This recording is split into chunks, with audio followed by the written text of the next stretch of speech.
Well, I decided to come to Blue Dog Ranch because I wanted to get my dog Mowgli some training. He gets a little stressed out, sometimes a little aggressive around other dogs, and I'm hoping that with some training he'll learn how to manage his stress, and hopefully I'll learn a little bit on how to help him do that so that he can have a real happy and fun-filled life and feel safe and relaxed all the time.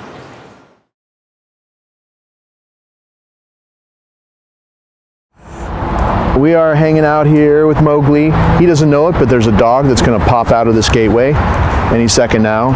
And I'll show you what we do with him and also how he acts now when he sees another dog. And this would be worst case scenario. Big surprise, right? He has no idea. Oh, look at that. Can I come out? Yep, come on out. So there's a dog here. Oh, look. You see what Mowgli did? He came my way. Good. Worst case scenario, you say, come, and you call him away, but we've done that so many times. So what happened, was in the beginning, leash aggression, and we picked a dog that was very lively. What once was leash aggression, where we saw a dog and he would bark and pull and want to go over there. Now we practice calling him away. Good. So many times that you saw him do it before I actually said come. Come. Good. And so whenever you are on the street and you encounter a dog, just practice that same move. It's just a recall command. Come. Good. If the dog's coming your way, you step into Mowgli and maybe go on the outside of a car or something. I'll go this way here. You know, go around it. If they're going this way, you go this way, or whatever it takes to just avoid the two dogs meeting like that, because not so much for Mowgli, but you don't know what that dog's like. So I would suggest, just because Mowgli's been different only for a few weeks now, because he's going home after just a few weeks, that you not tempt fate right now and just let him go up to another dog, because he needs at least a few more weeks of you doing what I've been doing before you can just walk up, and meet a dog like this on a leash. Although he could be fine. See what he does now? Good. He turns his back on the dog and goes to you to get paid. Now the dog is just a trigger to turn his back on that, and a trigger to pay attention to you because you're the center of the universe. Good. He gets paid for this. Good. Why wouldn't he always want to do this? There's no stress. There's no struggling. But just do this for a while. Come. If he goes over, good. If he looks interested, just call him back to you. And you keep doing this, and more, he's going to be able to actually meet a dog on the street like this. He doesn't know this dog, but we're only maybe 6 feet apart. Good. So you can see if we hung out here for 10 minutes, these two dogs, he would be fine with this dog. Or really any dog that was friendly. This dog is active but friendly. As long as that other dog is friendly, you can introduce him. And this is kind of the way you do it. You'd hang out if you had a friend with a dog that you wanted him to be friendly with, although you already have a second dog. But if you had somebody that you wanted to introduce to him and you knew that dog was a nice dog, this is the way you do it. You guys hang out at a distance for a while. Good. Keep just doing this, to what you see me doing with Mowgli now, and he becomes desensitized to that other dog. Good. And then you take a walk, and if we were to walk, he would stay that distance behind me to the end of the street, and then we'd turn around, and then we'd be behind them, 20 feet away like we are now. And in 15, 20 minutes of this, they're fine. You get to go in the yard, drop the leashes, they can run around together, they'll be fine together. So this little video, while I talk, is kind of showing you also how to get him used to a new dog as well. Always introduce them on neutral territory. Out in the open on a street is great. Use your training, calling him away, that kind of thing, and keeping the leash loose, as you can see throughout this whole video. None of this kind of stuff, none of that. It's just always loose. If you want him to come away from something, you draw him away. Good boy. You don't pull him. And then over time, he's going to become desensitized to this dog. Come. He's more interested in the man that's holding the leash than the other dog, because he knows that guy and he likes him. So you see, Mowgli's a lot better now with meeting dogs on a leash out in public. Sit. Good. Whenever I cross the street, every curb I treat as an important boundary, and I just do my little sit stay at every curb. Takes all of an extra 10 seconds to do. And then I cross the street. Okay. In training mode where he's next to me, like this. No pulling.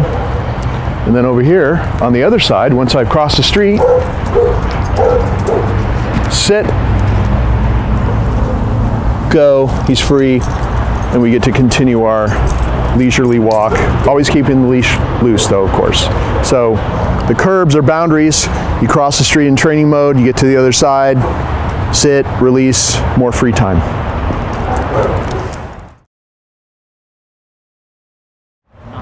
These are left-hand circles I do with Mowgli every day. Sit. Good. Okay. So you walk 6 or 8 feet, do your left-hand circle. At the end of that circle, sit. Good. Okay. If he pulls, you just do these little, kind of like little taps. You see me gently tapping if he goes ahead. Sit. Good. So I think that was 3. Okay, one more. On the last one now, sit. He gets the reward. And as usual, to be released, make sure he really waits, go, and he's free. More free time. Now that last one, I'm giving the reward on the last one. I started out by giving him a reward every time he sat, but we're already in the process of phasing out the treats. So now I'm just giving it to him on the very last time before I release him. So he's already starting to get the treats phased out. I think for a little while, you should do it every time, even just for the first week or so, and then gradually then do it every other time, and gradually do it to where it's just the last time you give him a treat and then release.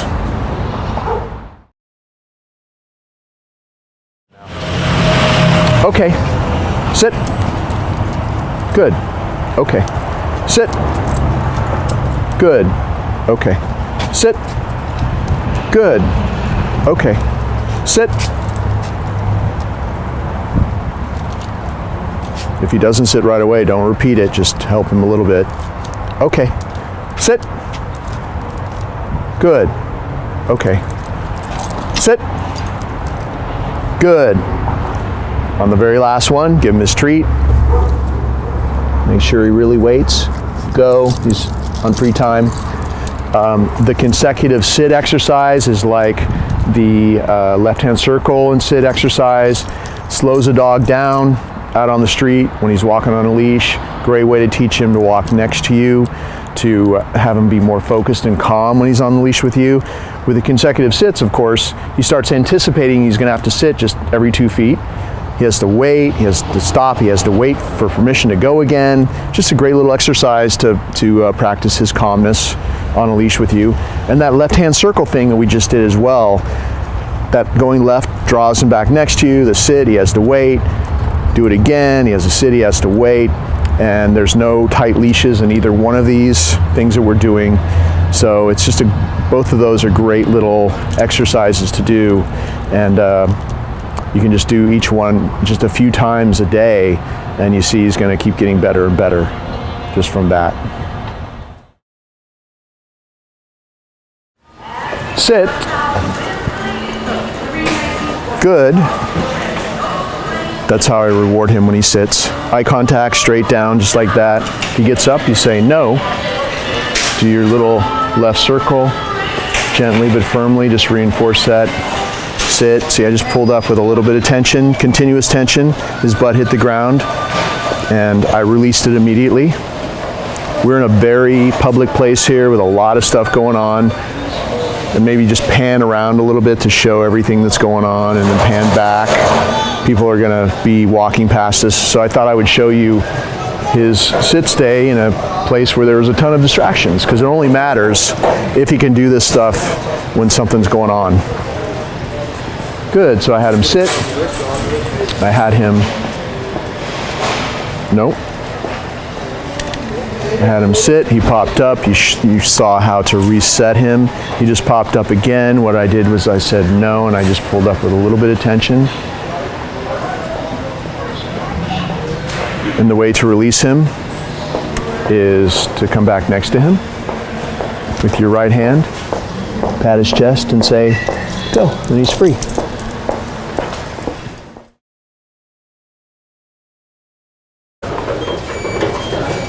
Down, we have chosen a very busy place to practice our downstay at. You saw that when I said down, I also went like this at the very moment that I said the command, just because he's still a few days away from having that kind of down where he just drops when you say it. And I'm pretty sure this is going to happen with you, at least for a few days when he comes back to you, because he won't be good at any of the commands like he is with me. So in this video, I just decided to show you how to keep doing it for a while. And keep in mind, it's got to be done that way, where everything happens once, the command, the motion, everything down, just like that all at once. So that very soon you won't have to do this. You just say down and he'll go down. But if you do it kind of like the old-fashioned way that we always were, shown to do when we were kids, and it's the same with sit, like down or sit, and then the dog ignores us, we pause, and then we put them down. You really never get past that because that becomes a pattern. He knows you say the command, he ignores it, and then you force him down, and you never get past that. So it's really important that it's the timing that matters. It's got to be down, just like that. And then you get to move on to the next step. All he knows is he hears the command, and he ends up going there right away. That's what he starts doing on his own. Of course, stay is built into, I'll just work around the people here. Stay is built into down, so we don't say stay. We haven't said stay once, and you saw with the sit command, he just stayed there till I released him. And so just the basic down stay is where you walk around both ways. We're doing this in like crazy situation. There's so many distractions. So you can see his down stay is really good now. And when he does that successfully, good. Place the reward a few inches from his nose. Make sure he waits until you withdraw, and he's going to take it off the ground. If he tries to like just take it out of your hand or touches your hand, you just say no, no, no. If you have to do it a few times, just do that. He'll understand, oh, you're going to do it like I've been doing it. He's familiar with that. He'll know that he has to focus, stay calm, have respect, wait till you actually good, withdraw, and take it off the ground in front of him. So that's the way you reward him. If he gets up at any time before you release him, you just say no, step on that leash and put him back. Continue the exercise. He only gets up one way, and that's when you come back next to him, pat your leg and say, okay, and have him sit. Always make sure, I think we're about to, I don't know where he's going. We'll try to finish quickly. So always make sure that when you release him out of a down, you guys can go. We'll just practice a little sit stay while they pass by. You're going to lose sight of us for a second. And there we are again. So I released him out of a down into a sit. The byproduct of the way we're doing the down stays and the sit stays is that you have a calmer dog when he's on free time. So our goal is, because of the way we do the training, he's calmer 24/7. So we always want to release them so that they keep the calmness they've developed in that sit stay or down stay. So instead of releasing him out of the down stay and him popping up and running around like usually happens, and this is a mirror, he's going to see himself. That was good. Good. We're going to release him. He's still on the clock. We have him sit, and it's so much easier to reinforce that calm release from a sit stay because he has to wait till your hand is at his chest like this. Go. It's so much better to release him that way than to release him straight out of a down stay because he's going to be excited and kind of lose a lot of that calmness. So it's a little thing that I've added to the training, but it really helps a lot. Okay, bud.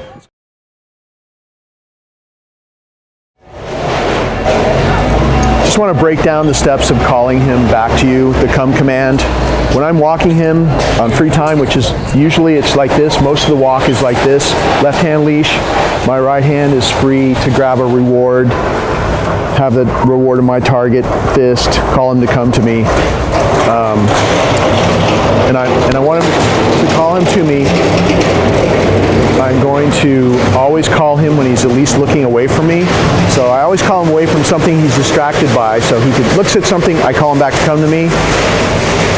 And the thing now is that his life revolves around when the next time I'm going to call him to come to me. So this is his work. You've heard that cliche, give the dog a job to do. All the stuff that we videoed for you is his job now. And all you have to do is take over and do my moves and you'll have the same results. Once you practice it a little bit, it'll get easy for you. He'll relate to it because those moves trigger this behavior that you see on the video. So his job now is to always pay attention to me because of how many times you practice this. And you can see this happening. But I'm going to wait until at least he looks away at something. Come. Good. Notice how I backed away. When you back away from the dog, it draws them to you, makes them run to you.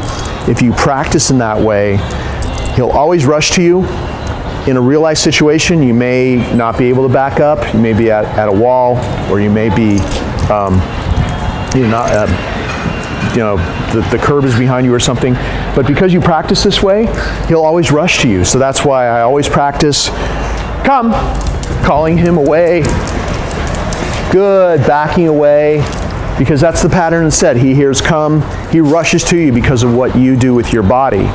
So it's all how you teach him that matters. So always back away when you are practicing. This target, it can be empty now. In an emergency, he'll always come to it.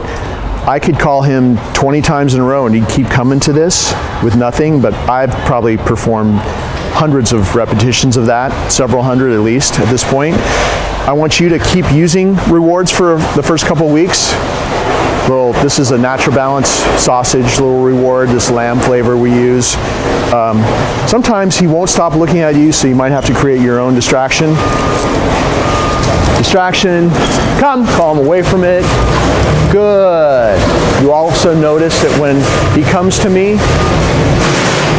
come, my left hand grabs the leash because the leash is on my wrist, so I don't have to worry about that. The left hand grabs the leash and then you have him. Make sure that when you call him to you, that you either grab the leash if he is wearing the leash, which hopefully he will be, but if it's an emergency and he's off leash, it's come. Hook your hand under his collar, his green collar, the regular collar with his tags, and then you have him so that he's used to the fact that when he comes to you, you have him, he doesn't grab the food and run off again. So those are really important things to practice with the recall. Always make sure that you either grab the collar or the end of the leash. Always back away. Always use your target. Even when there's no food in there, he'll always come to this. But still, for the first couple of weeks he's back with you, use a reward like I have been, then phase it out. And always try to, it's okay, you walk past. You're part of it. You got to walk past. We're going to be here forever. So also make sure that you try to practice with him when, like, call him to come to you when he is looking away so he can hear your command and turn around and come running back to you. Let's go, bud. Sit. Good. Go. Good boy. Good. You always send him in here. I'm going to take off his little training collar, and I always give him a little treat. Good. Before I close the door, because I want the association with going in and out of this crate, I want it to always be about positive, happy stuff. So you saw he went in, he turned around, I gave him a treat, I took his stuff off, gave him another treat, closed the door. You can hang up his training collar on the door of the crate like that, and the leash and the choke chain can go anywhere else. You want to hang up the training collar, because the prong collar, because if you just kind of throw it down, it'll get tangled up in itself. So this way it doesn't get tangled up. This is just what we do every day, and I'm doing this video outside. He's never gone in and out of the crate outside before. It's always been in the house, but I know he's not in your house. He's going to be outside your house in another structure outside. So I thought we'd do it kind of more in an outside environment, because that's what you're going to do. So he sleeps overnight in the crate. We feed him in there. He gets all his treats and chewies and bones in there. So for him, this is his den. It's all positive. So he loves going in there, but therefore he has to wait to be allowed to go in, as you saw that I did, and wait to be allowed to come out. And this is the way we'll bring him out. First thing I do, let's just say that we're going to take him for a walk. The first thing I'm going to do is put on this choke chain, because this choke chain is just for safety. You never use this for training. This could really damage his throat because there's no safety on it. It's just a chain that would have all the pressure right around here and mess him up. Over time it could. So it just hangs loose, and it's doubled up on the clip of the leash, just in case the training collar comes off. Then if that comes off out on the street, this comes into play and you don't lose the dog. So that's why we use this. So the first thing I'm going to do is I'm going to use a treat as well. Put a treat in my hand, put my hand through there. He really wants to come out. Treat, put this over his head. Next thing I'm going to do is hook up the training collar to the choke chain. And the training collar, so I'm going to leave the door open, show you how to do this. See how I'm just kind of bouncing the door because he wants to rush out. See how he waits? So the training collar is attached to the leash, and the leash is attached to the funny looking buckle. And you can do it on any link here, but the round ring is just a spacer, so you don't touch that. Make sure it's not twisted. Leash is already attached. You reach in there. This training collar goes above the other collar, so it's right under his ear. So it's the collar at the very top. And then I'm just going to clip it onto the choke chain as well, because we're going to go out on the street, and I want to make sure that we're safe just in case that other collar ever came off. I don't lose him. And see how he's waiting? He's being so good. Good. Usually wouldn't take this long because I'm usually not talking when I do this. But see how he's waiting with the door open? He's waiting, and if he tries to come out, just do this. You can say no if you're having any kind of issue. This is really important because this is a major boundary and we're having him wait at boundaries. Okay, pat your leg and say okay. He's going to come out. Make sure you always close his crate door, because if you just leave it open, then you squander your greatest power of being able to control the boundary and control his access in and out of the crate. That's your power. That's the whole crate routine. He has to wait, be focused, be calm while you let him in. And also he has to stand there and wait until you let him out. You don't have to do sit or anything in there. You can't reinforce any command in there. So you just reinforce him waiting, standing there until you say okay, and he comes out. Make sure you close that crate door, because it's going to get better and better if you just keep on having him wait like that. Just another way to practice your sit stays and your boundary control, using the crate this way. Okay. Sit. We walk Mowgli up to the person you want to introduce him to. We step away, give the person a treat, which I already did. She has a treat. I'm going to step back over. When he goes over, she's going to be down on his level to give him the treat. Go say hi. And then I say, come. Good. He's a super friendly dog. You may have had some issues with him jumping when he was excited. Sit. I teach every dog this greeting routine because we never know what happens. The dog goes back home. Do it again there. Nope. If he pops up, because that is his issue, is popping up out of a sit stay when he's excited. See, I said no. I reset him. Just applied a little bit of pressure. I didn't pop, jerk, hang him. It was just a little bit of pressure. His butt hit the ground, and I released it. So I'm just going back to repeat that. I already gave her the treat. Now he waits until I pat his chest. Nope. So it's a great thing for him to do, because in this context of meeting somebody new, he kind of gets excited and it's hard for him to focus. So anytime that you're doing something with him and you find that you have this issue, it's something you should practice more of. Because we make him good in this situation, he's going to get better in all the other situations as well. Just another opportunity for him to learn a higher level of focus. Go say hi. It's a treat. Come. Good. So if he meets people, and we do this every day with him, sit. If he meets people in this way and all the good stuff happens on down on that level. There's no reason for him to jump. He also gets petted. This last time we sent him over, just pet him more. He's really excited about this. Nope. And you can just reset him. If he's in a situation where he's extra excited, he knows how this goes. So it's just a matter of him getting it together. He knows it will be here all day unless he plays this game the right way. He's done this so many times. He has to get calm, regain self-control. He knows he has to wait till I actually pat his chest. Nope. So it's all a fine-tuning operation here with him. See, he knows what to do. No, don't let him touch your hand. He really has to wait until you say, go. Good boy, gets petted. Come, calling back to you. It's a great little thing you can do with other members of your household. Anybody that comes by to visit. You've got half the training here. You've got a sit-stay because you step away. He's got to wait till you come back. It's an exciting situation anytime you get to practice his focus in a real-life exciting situation.